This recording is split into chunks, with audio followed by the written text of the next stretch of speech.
Alamin naman natin ang presyo ng mga pangunahing bilihin sa Balintawak Market ngayong araw kung saan karamihan sa mga mamimili dito ay patuloy pa rin pinipiling mamimili. Silipin natin yan sa Palengke Watch ni Ana Pera, una sa balita.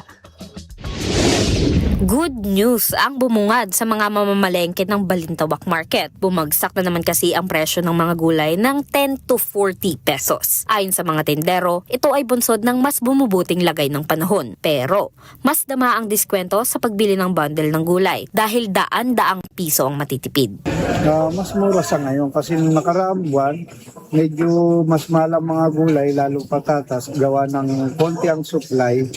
Pero sa ngayon kasi marami ang supply kaya medyo mas mababa na ngayon. Ang bundle natin sa ngayon, naglalaro siya sa depende sa size. Kung small, nasa 60 siya, 1 to ang 20 kilos. Kapag XL naman, nasa 1.6 ang 20 kilos at ang Super XL, yung malalaki, nasa 1.850 ang 20 kilos.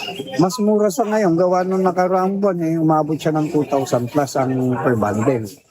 Kumbaga, mas yung per kilo niya, mas mataas talaga dahil gawa nung kulang nga sa supply ng nakaraang buwan pa. Para naman sa iba pang gulay, ang kilo ng kalabasa at sayote, pati ang tali ng sitaw, nasa 40 pesos na lang. Ang repolyo ay mabibili sa 50 pesos, habang ang patatas ay nasa 60 hanggang 90 pesos ang kilo. Patuloy naman napatok sa mga mamimili ang kamatis na may presyong 80 hanggang 120 pesos. Ang carrots ay nasa 100 pesos, habang ang ampalaya ay nasa 120 pesos ang kilo. Bumaba rin ang presyo ng red at green bell pepper na mabibili na lamang sa 160 pesos ang kilo na mas mababa kumpara sa nakaraang linggo. Mas maginhawa na rin ang presyo ng ilang rekado, kabilang na ang sili, bawang at luya. Kung mag-iikot-ikot pa sa Balintawak, may mga tindahan na nag-aalok ng mas malalaking sibuyas sa mas mabababang halaga. Para naman sa mga karne, ang mga laman ng baka 480 pesos ang kilo, habang ang may mga buto ay 380. Ang brisket pecho, sala yan sa DA price monitoring ng 55 pesos. Samantala,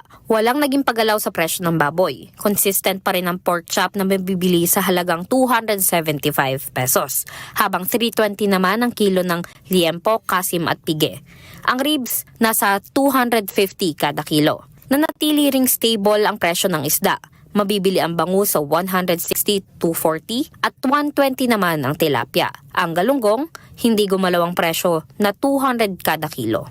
Patuloy pa rin naman napatok sa mga mamimili ang manok na nanatiling pasok sa price monitoring ng DA. Medyo matas po ngayon. Ito ng mga nakarang linggo, mababa pa.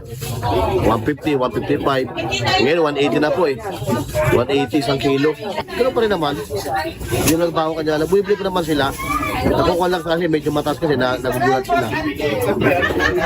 Para naman sa condiments, naglalaro ang presyo kada tray ng itlog sa 195 to 245 pesos. Ang piraso nito ay mabibili ng as low as 7 pesos.